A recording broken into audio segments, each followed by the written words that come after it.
Great North with the track called Black River. Great tune as well. 7:30 now on Kiwi. Spida Hunter from ehpfitness.com. He knows a bit about fitness.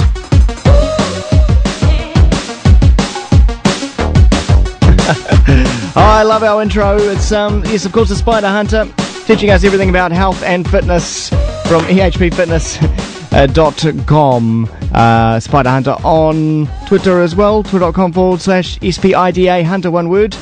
And joining us live from his gymnasium this morning. G'day there, Spida.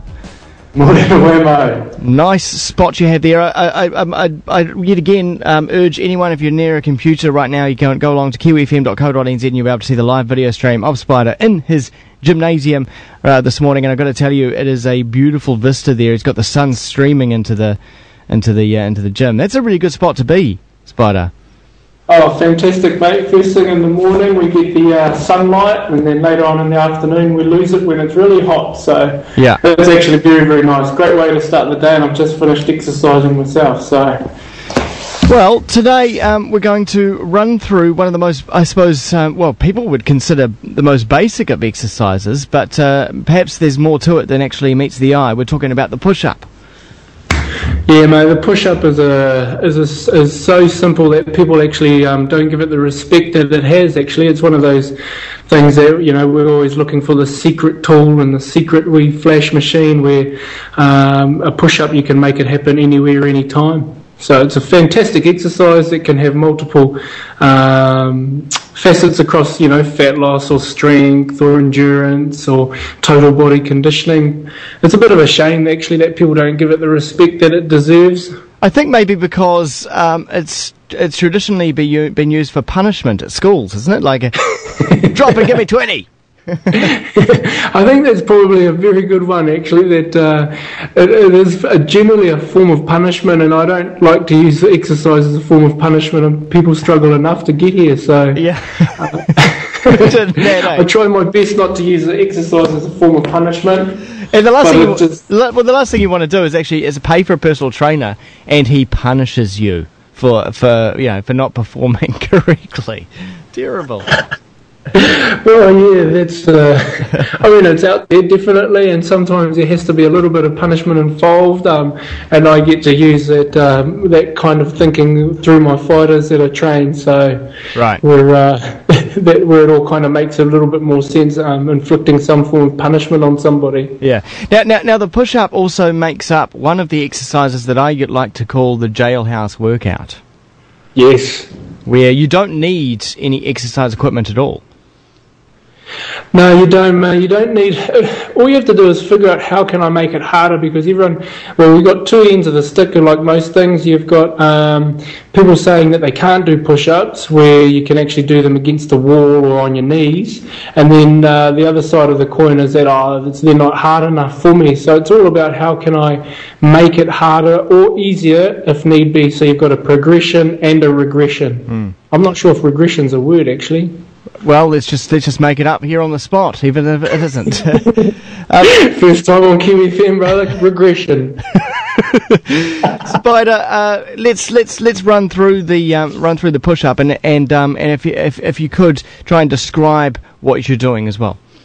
Okay, so to perform a push-up, if we'll look at the substandard push-up with regards to if you've got a full push-up on your feet rather than on your knees. However, the principles for knees and feet are exactly the same. So for those that are watching, it is very simple, and I'll describe to the best of my ability. Basically, you want your hands shoulder width apart, and they need to be in line with your chest.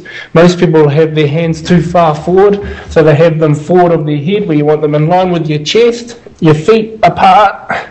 And if you want some real secrets to this, you want to squeeze your bum, and then you want to push your toes into the earth as well, and you want to squeeze your shoulder blades. So there's a bit and then you go down. A bit of clenching going on there. Lots of clenching, mate. If you squeeze your bum, it helps tighten up the abs. Yeah. So you get a core workout as well. And if you squeeze the shoulder blades, it helps the upper body be nice and tight and strong. So that's where people actually misinterpret the push-up. They don't squeeze certain areas to get the most bang for your buck out of it, and it actually makes a push-up a lot harder. Now, as just going back to how your feet are, you on your toes, on the top of your toes. How is that? Oh, okay, sort of. Yeah, so you're on the tops of your toes. You can go to your knees. There's no shame in going to your knees. Whether you're male or female, it does not matter. What matters is that you've got nice, tight body. You want to squeeze your shoulder blades, squeeze your bum, and then you go down towards the earth and back up, right down to. And if you're on a full push-up, same thing. Now, when you say to the earth, are you going to touch the ground when you go on the downward? What we did this morning is in partners we put the partner put a fist on the floor, so they made a fist, put it on the floor, and their chest had to hit, their partner's chest had to hit the fist, and that's an easy way to measure it just keeps everyone equal, because after a bit of fatigue everyone tends to cheat the system a little bit, so that's a fantastic way. And if you don't have a partner, all you have to do is grab a tennis ball or a softball or anything that's about the size of a fist, even maybe a cup, put on its side, and you hit your chest to the cup or to the tennis ball. Now, and as you say, also where your arms are in relation to your body is very important as well, not too far out and not too close together. When you're actually doing the push-up, are you able to gauge whether or not you've got your arms in the correct position?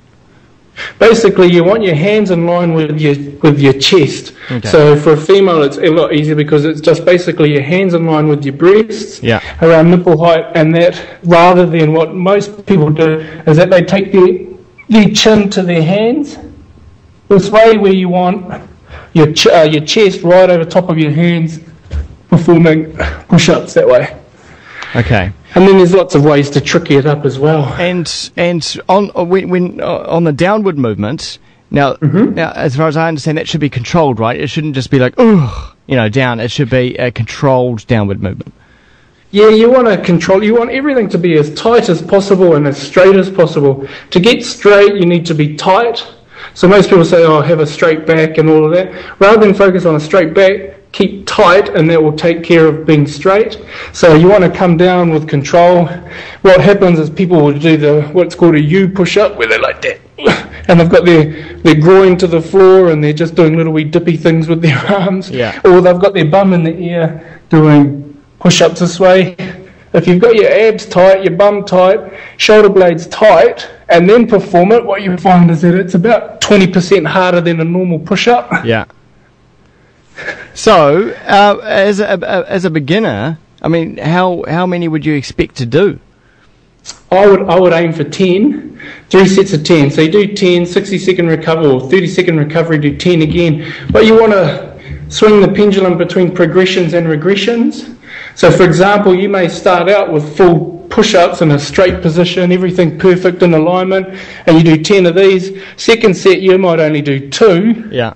And then you realise, I'm tapped out. So you go to your knees and you perform the same principle, but just on your knees. And then the third set, you think, oh man, I'm on my knees and I'm buggered again. All you do is move your hands back, leave your bum in the air, and go forward and do the push-up as well. Huh. So you can see there's a whole spectrum of progressions and regressions, rather than thinking, I've got to do 10 correct, ideal postural push-ups entirely. Yeah. Once you fatigue out, you just drop your knees to the floor, then perform them. And if that's too tiring again, you just bring your hands back, leave your bum in the air, and then perform push-ups again to finish your reps. So we've covered a spectrum from, relatively advanced or moderate to real beginners. That's fantastic, Spida. That's a great demonstration and a great description of the standard push-up. Look forward to what should we do next week? What exercise? I reckon we could focus on the legs, maybe. Everyone will focus on abs. Christmas abs. Let's do abs. Abs, mate. Abs. Sweet. Look forward to that next week. Same, a little bit earlier, around about 7:10. And people can watch this video once again up at kiwifm.co.nz on the YouTube channel there, on the Radio Wammo YouTube channel. Spida, always a pleasure. ehpfitness.com and twitter.com/Spida Hunter, SPIDA Hunter, all one word. See you, mates. I'll do what?